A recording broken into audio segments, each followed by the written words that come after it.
Welcome back to another battle report, folks. If the picture doesn't look great, that's because I'm still having technical issues with this live streaming software. Anyway, today we have got Peter playing Laurence. We're doing Eastern Front. Peter is taking Germans and Laurence is trying Russians. He's played them before, but he wants to give them another go. So let's go over to Peter in the first instance for his list. I've brought a Panzer Grenadier formation from the German Bagration book. I've got just the Panzer Grenadier HQ, and then I've got two Panzer Grenadier platoons, and each of them have got a Panzer Schreck team. Okay, and then within the force, I have got a Panzer IV platoon of 5 Panzer IVs.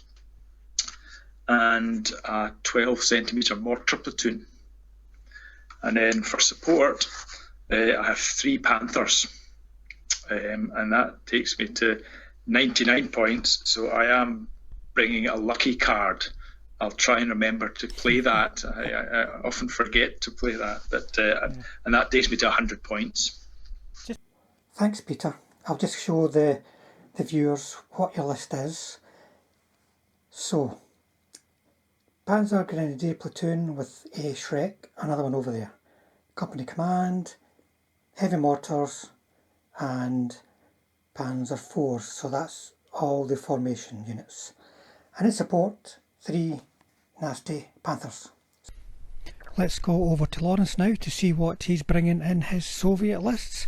If there's a bit of banging going on in the background there, folks, it's not sound effects. Laurence is having some work done on his house. So, Laurence, what are you bringing? So, Frank, I'm deciding to bring a T34 tank battalion from the new Bagration Soviet book. I haven't played Soviets for quite some time, and after watching your videos, it's kind of given me some encouragement to do so. So, today, in command is my one T34 76. To support them, I have 7 T34s 76. I have 5 T70s. I have 6 stands of an 82 mortar company, and I also have a Hero SMG platoon with a commissar and a flamethrower, and that's my formation. For support, I have 4 Katyusha rockets. I have an observer. I have some 4 IS-2 tanks, and I have 3 Su-85M tanks as well. So that comes to 99 points, and for my last point, I'm taking the lucky card. Thank you, Laurence. Let's have a quick look at your list. So we have the formation itself, which is here. You have your SMG platoon, mortar platoon, 5 T70s, be interesting to see them in late war, 7 T34s, company command, and then in support, the 4 big bad IS-2s, 3 Su-85s, we're subbing in Su-100s for them, and the battery of Katyushas with the observer. So let's take a look at a couple of key units from those lists and review the mission. The IS-2 is a Soviet heavy tank that was designed in response to German heavies such as the Tiger tank. It is aggressive and hit on a 3+. It is a veteran, so it passes skill checks on a 3+. It's got a confident motivation rating, so passes checks on a 4+, but it does pass counterattacks on a 3+, and last stand on a 3+. It's got a tactical move of 10 inches, a cross check of 3+, because it's a little bit heavier than other tanks. It has a 122mm gun with a range of 28 inches, a rate of fire of 1, anti-tank 14, and firepower 2+. The gun has got a brutal rule and also the slow firing rule, so it's a penalty to fire this gun on the move. It's got an anti-aircraft MG and 1 dice of ordinary MG fire for those softer targets. The Katyusha is a Soviet multiple launch rocket system. It's aggressive, so it's hit on a 3+. It's trained, so ranges in on a 4+. It's got good motivation, being fearless, of 3+. The rockets use the 10-inch salvo template, so it can hit a large area. The anti-tank rating is 2, firepower 4, and range is 64 inches. The save for this as an unarmoured tank team is 5+. You do not need a firepower to kill this. If it fails its save, it's just destroyed.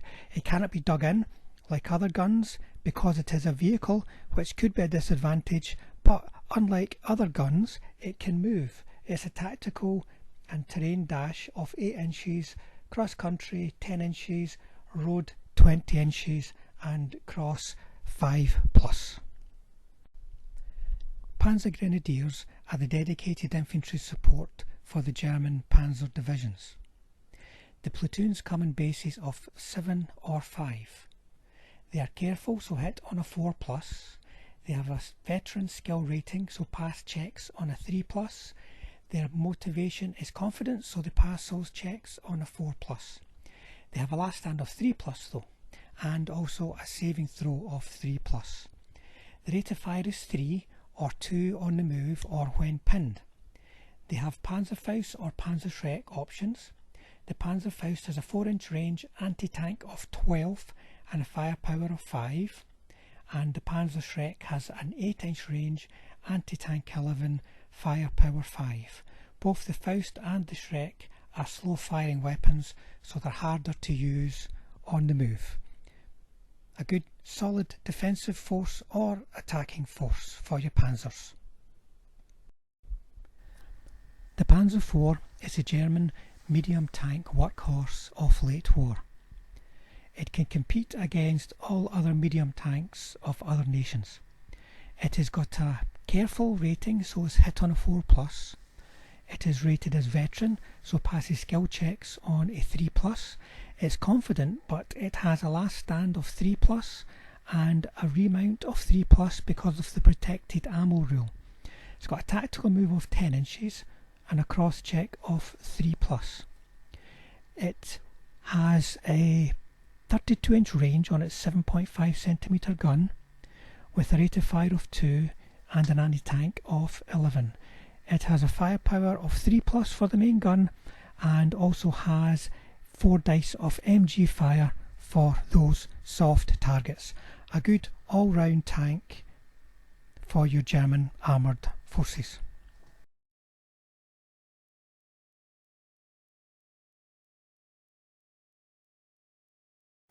We used the mission matrix for this game.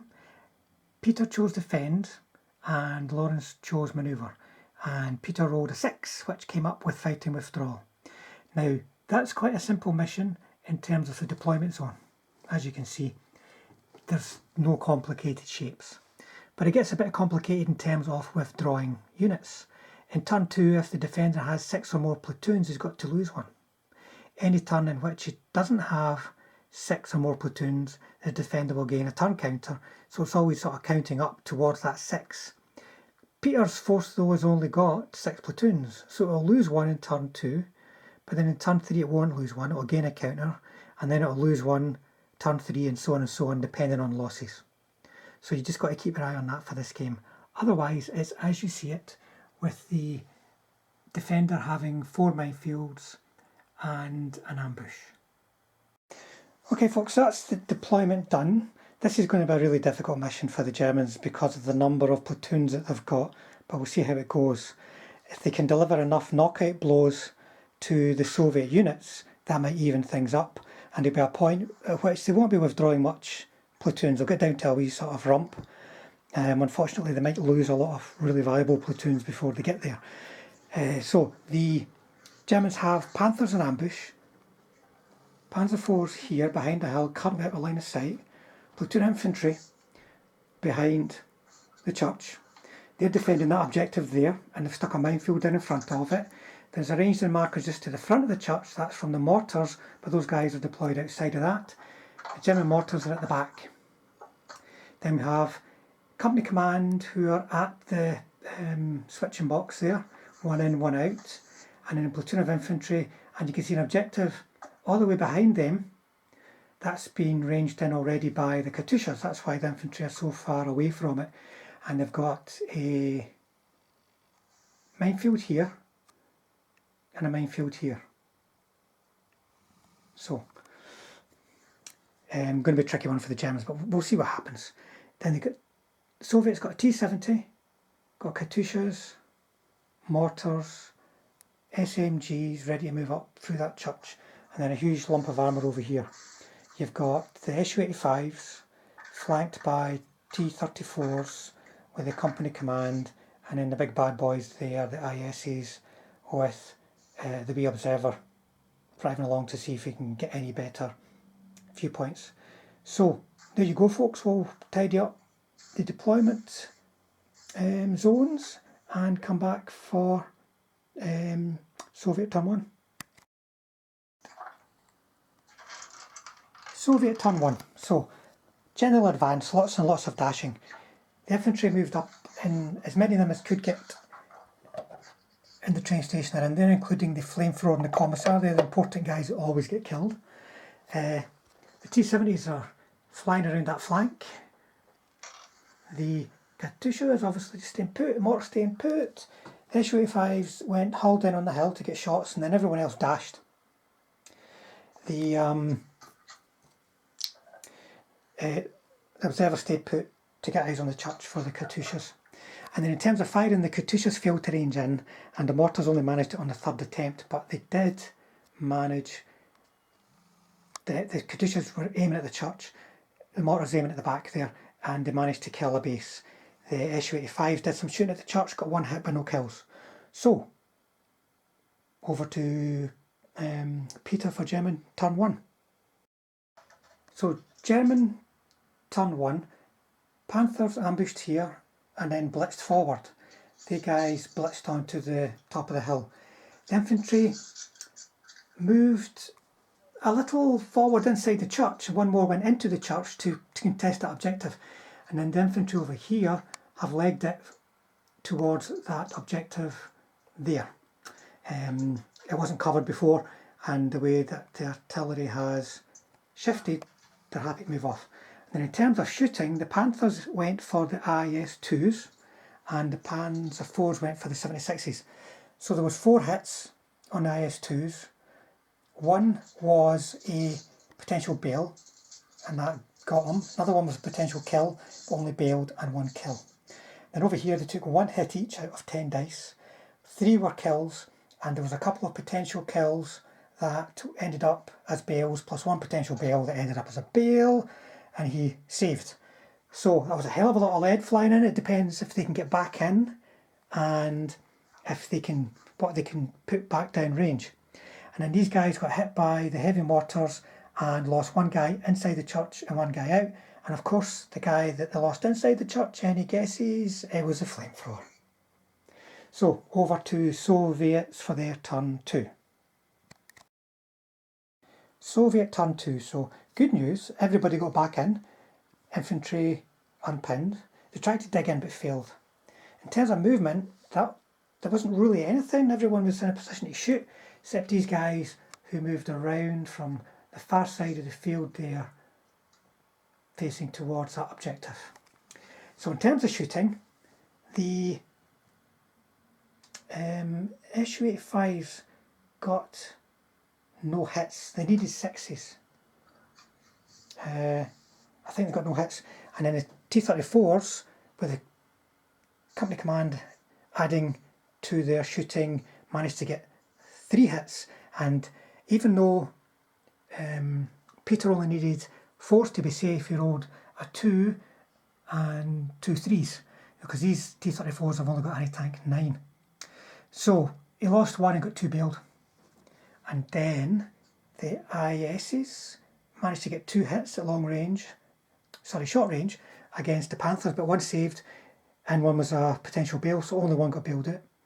So the The T34s tried a shooting scoop but failed, but the ISs passed. Remember, they guys have got a 3+ skill check. So they've moved back a little bit out of short range.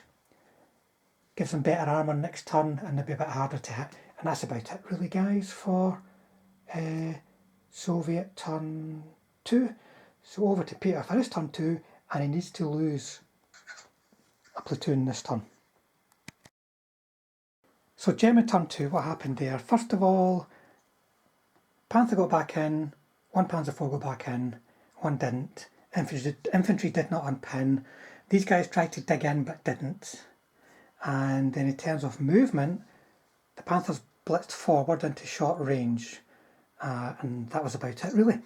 And then in terms of shooting, the mortars stayed ranged in over here and they've got 3 more bases. So the guys are getting whittled down quite significantly. And then over here it was kind of looking grim for the Soviets to begin with. They got 4 hits. He got 2 on him, failed 1, passed the other, died with the firepower, and then he got a 5 and a 5, so they 2 are still alive. Over here there was only 1 hit out of 6 dice looking for 3s, and Laurence managed a 6, so he did really well with saves there, only lost 1 tank. These guys are the only guys who really took a beating there. So, forgot to mention, the company command has been withdrawn. It's the smallest platoon on the table, so Peter's taking a chance that he's not going to rue those missed, how to put it, the missed opportunity for the rerolls, but he's still got a lucky card, that might help. Soviet turn 3, so infantry unpinned, the survivors moved into bulletproof cover, and they guys are still charging along the railway line to support this flank. Then in terms of shooting, other movement, sorry, the T34s managed a successful blitz and then with a 12-inch tactical move shot past the sides of the Panthers. Then in terms of shooting, the Katyushas managed to get another base of infantry in the church, and the mortars failed to range in again. It's a couple of turns are not ranged in. And then these guys managed on a 7 to hit and then double bail him, so he's gone, failed his motivation. The ISs managed to kill 1 Panther. And then these guys got round the side. They're slow firing, remember, so the penalty 1 on the move, needed 5 to hits, got 2 hits. But Peter managed 2 saves, got 2 6s. It was side armour 5 against anti-tank 9. So sometimes these big bold moves work a treat, sometimes the dice say no. So it's very much still game on. Over to Peter for his turn 3. Right, so German turn 3. No units were drawn this turn because there's only 5. So the following turn a unit will have to be withdrawn.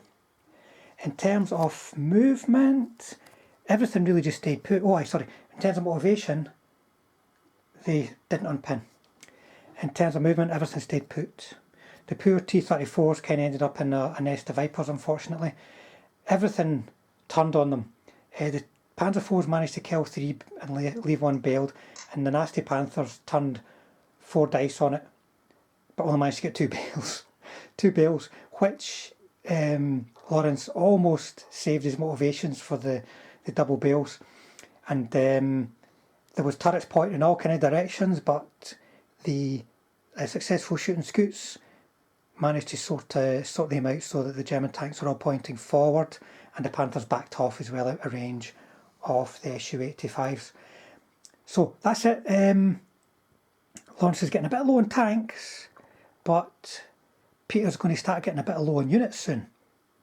So it could be quite interesting. This could go quite a few turns, we shall see. Soviet turn 4. So what happened in that turn? The Su-85s moved up. The IS-2s blitzed over to get in a position to shoot past the lower slope of that hill. Well, these infantry, I can't remember if they're unpinned or not actually, but they stayed. the T70s are now in a position to shoot. So in terms of shooting, the mortars failed to range in for the third turn in a row. The Katyushas managed to kill a base, or a couple of bases, maybe even a couple of bases. So there's now only 3 bases, 1 in the church and 2 behind there. These guys rolled up, managed to get a hit, tried to get the Shrek, went on him, but he saved. And then the IS-2s managed to get a hit, 2 hits actually, and killed a Panther. Another 6 save for one of them, but one of them's dead. And these kept everything here that could fired into the church to try and get that one guy that's contesting the objective. So the tide may be turning into a red tide, but we shall see. I think the Germans will be removing a platoon next turn as well. So German turn 4, in terms of motivation, the infantry unpinned. The Panther, however, ran away. So that left us scratching our head a bit about withdrawing units. But withdrawing units comes after victory conditions, and victory conditions are after motivations. So we eventually got there, which meant that there was 1 less unit on the table. So basically Peter just got another delay counter. Didn't have to lose a unit and have 1 withdrawn.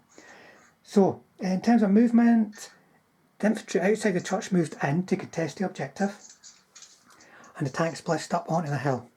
And then in terms of shooting, the mortars managed to miss the 2 remaining guys in there. And then in terms of shooting, he only managed to get, because these guys were in cover with burning vehicles, and they're careful and only got 1 hit and 1 kill. So there's still 2 of them left. And then, importantly, they failed their blitz. Now, Peter used his lucky card earlier in the game. Laurence used his as well, by the way, to kill one of those Panthers. So there's no lucky cards to rely on if things go horribly wrong, like failed critical blitzes. So we'll see what happens to those Panzer IVs in turn 5. Soviet turn 5. So not a lot of movement that turn. The everything just stayed put to shoot. So in terms of shooting, the Katyushas managed to get another base of infantry in the church, so there's now only 2 in there. The mortars finally ranged in but didn't get anybody. The T-70s fired in, managed to get a hit, and a failed save but no pass firepower. But so 2 bases in there, but that's about it. And then over here, the Su-85s managed to get a bale. They only got a bale with 4 shots against the Panzer IVs, and the ISUs got a kill.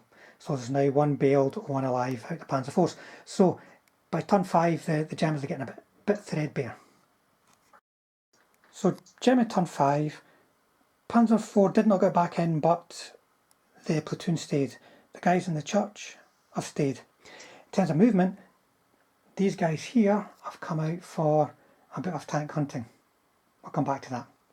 In terms of shooting, the Panzer IV survivor managed to kill an Su-85 and then shoot and scoot off the hill. The mortars had to get pulled off this turn. And then in terms of the assault, they managed to get a couple of bases into the side to reduce counter fire on that big line of tanks. Got a bale, and then Laurence has decided to just break off, so he lost that tank, and then these guys are rushing over to see if they can intervene in any way over at the church. So there'll be a few motivation checks going about next turn. We'll see what happens. Soviet turn 6. So pretty much everything's staying put and shooting, apart from the IS-2s that blitzed up onto the hill, crest of the hill to shoot beyond it. Then in terms of shooting, between them, the Katyushas and the mortars only managed to get another base, but there's 1 left alive in there. He survived some direct fire from the T-70s and the company command. The surviving Su-85M stayed on the table and killed the bailed out Panzer IV. So let's just see what happens in Peter's next turn. He'll have 2 important motivations to make. Not going to be making any withdrawals, I think, before the end of the game, because there's so few things left on the table, but we'll see what happens in German turn 6. German turn 6, there was nothing to get removed that turn because there's only 3 platoons on the table.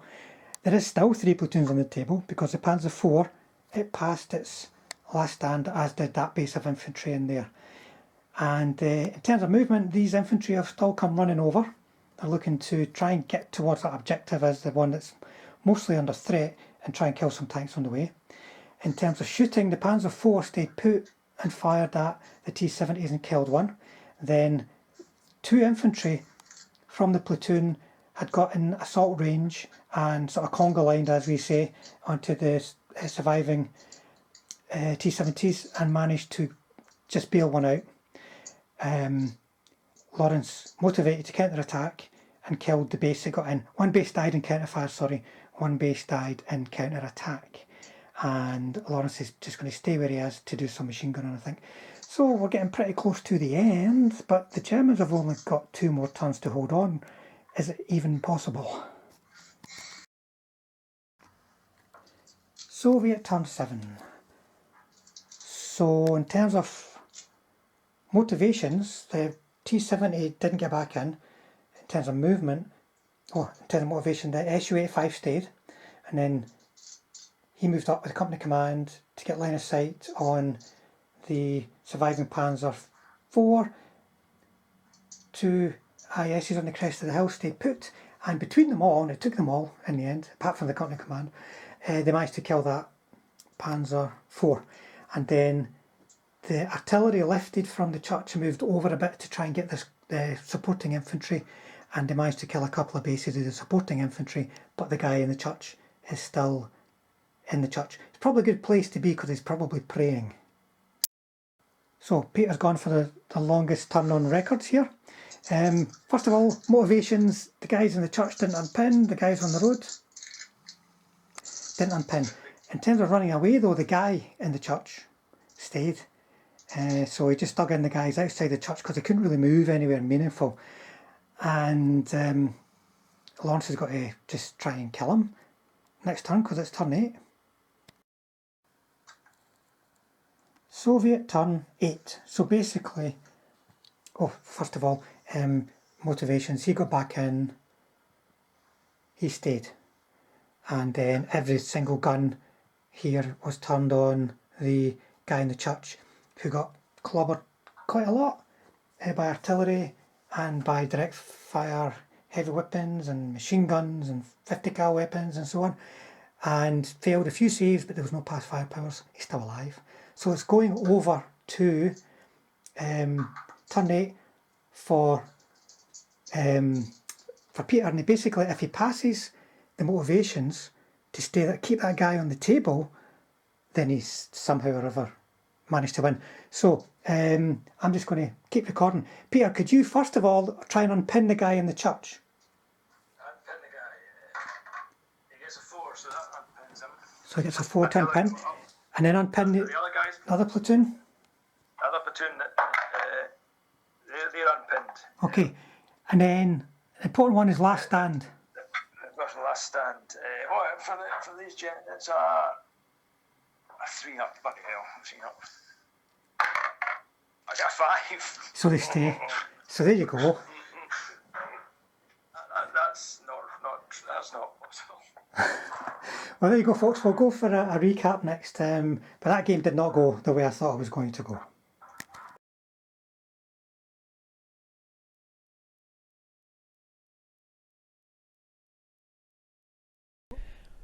There you go, folks. That was a bit of a crazy game.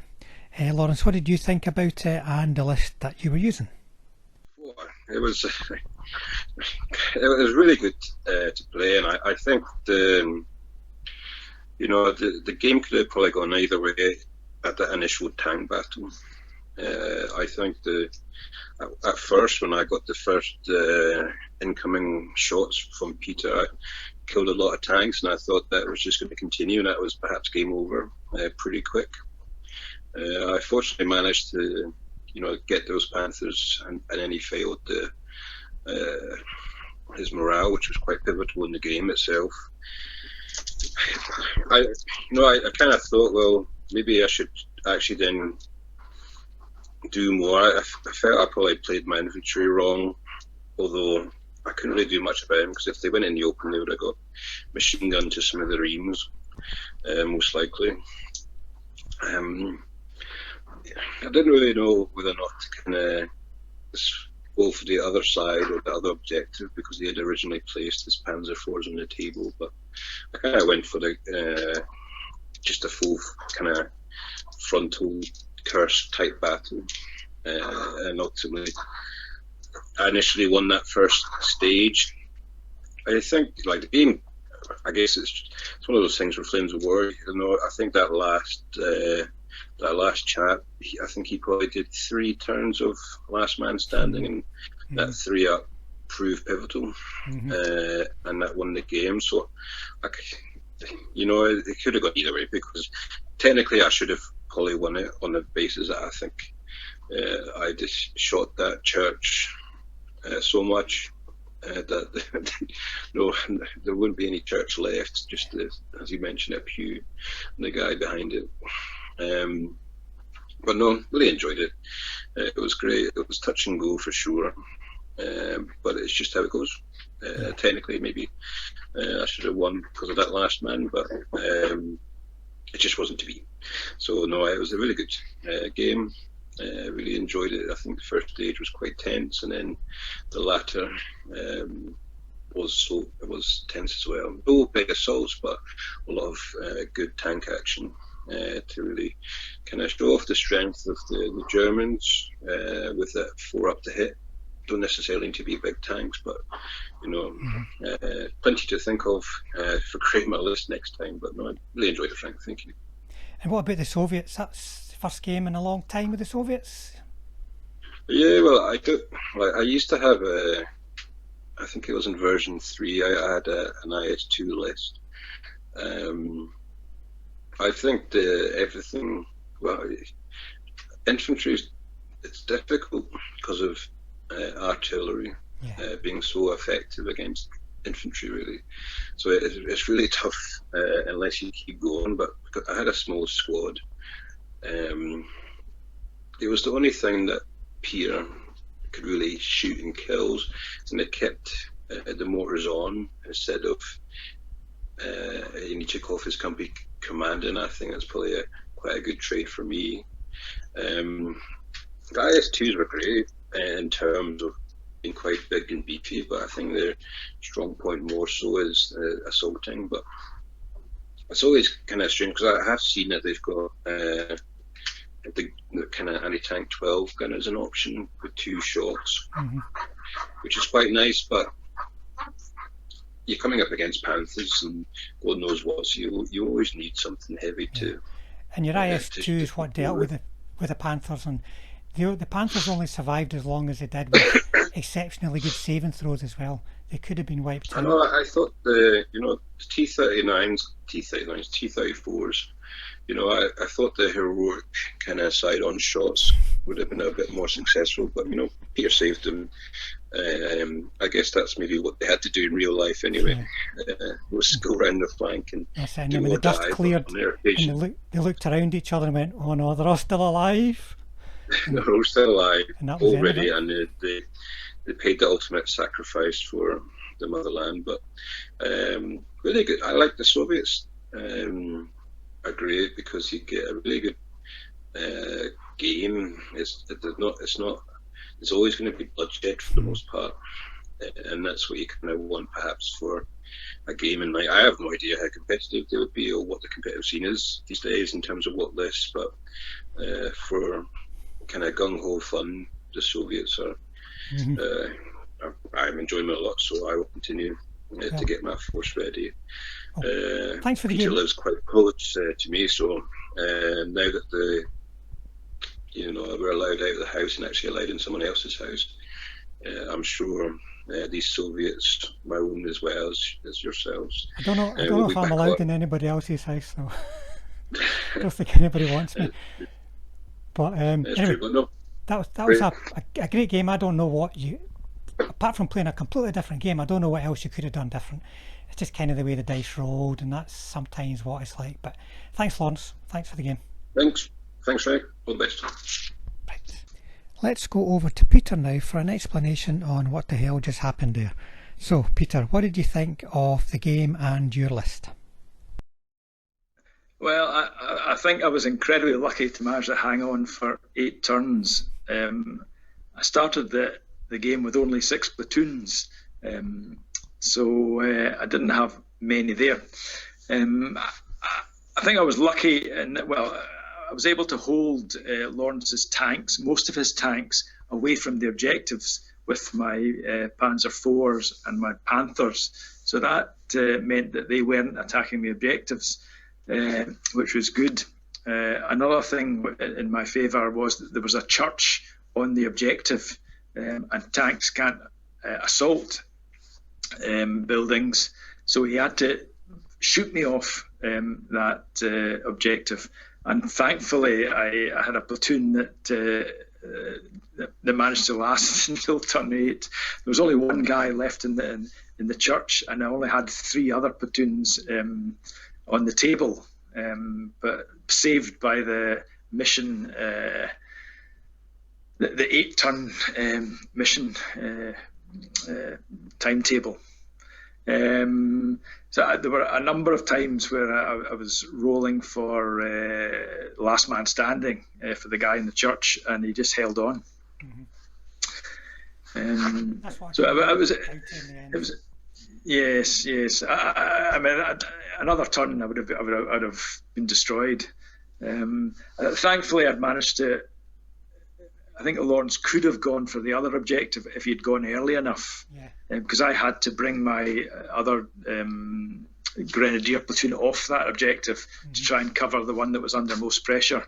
But luckily there were woods and a couple of minefields that he couldn't get a direct route towards that objective. So an enjoyable game. It didn't turn out the way I thought it was. I thought I was well done by turn 4. I thought you were well done with turn 1, to be honest, when we rolled the mission, but there you go.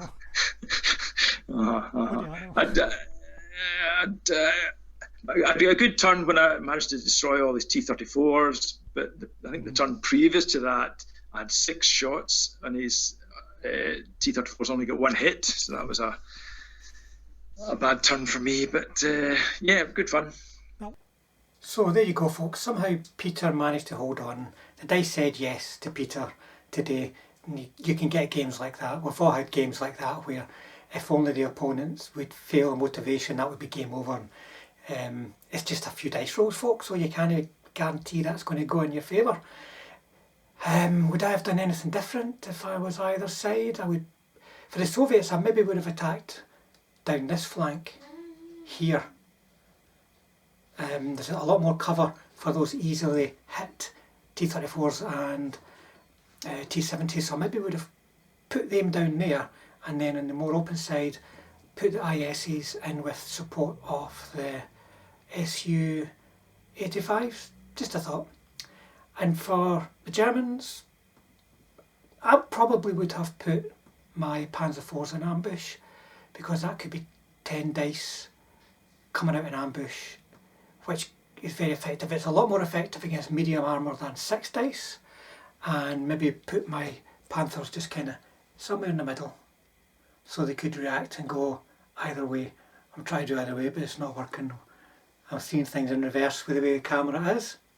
So maybe we would have done that, but otherwise, there's not a lot that either player I think could have done.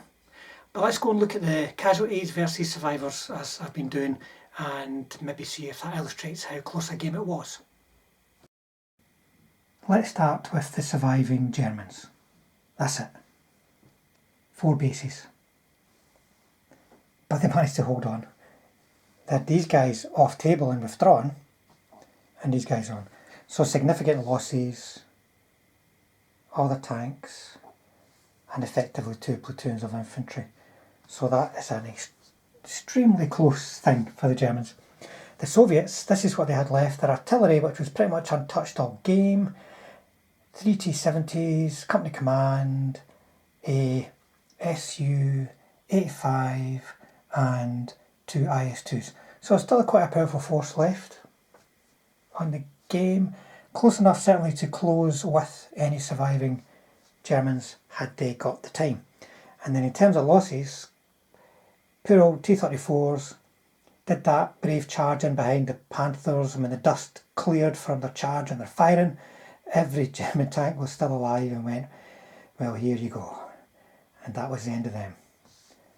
The Su-85s, front armour 7, they're going to take a lot of shooting. When there's one single platoon of them, their opponent's going to want to kill them because they're quite a hard-hitting tank.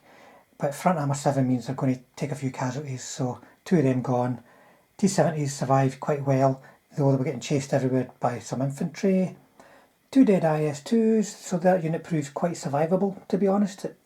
As I've seemed to be seeing myself in other games where I've used them, they do seem to take a lot of damage and keep going. And the poor old infantry that just get hammered by artillery wherever they go. And if they stick their heads up and try to move forward, they get shot to bits. It's quite tricky using these Soviet infantry. Just everybody turns every gun to them, every opportunity they get. So I think you've got to be really clever how you use them. So there you go, folks. A close run thing, only in terms of the fact that it came down to dice rolls, and that was it. Anyway, thank you for watching, folks. Thank you to all the subscribers. If you've not already subscribed, please consider doing so to help us build up the channel, and we'll see you again on the next one.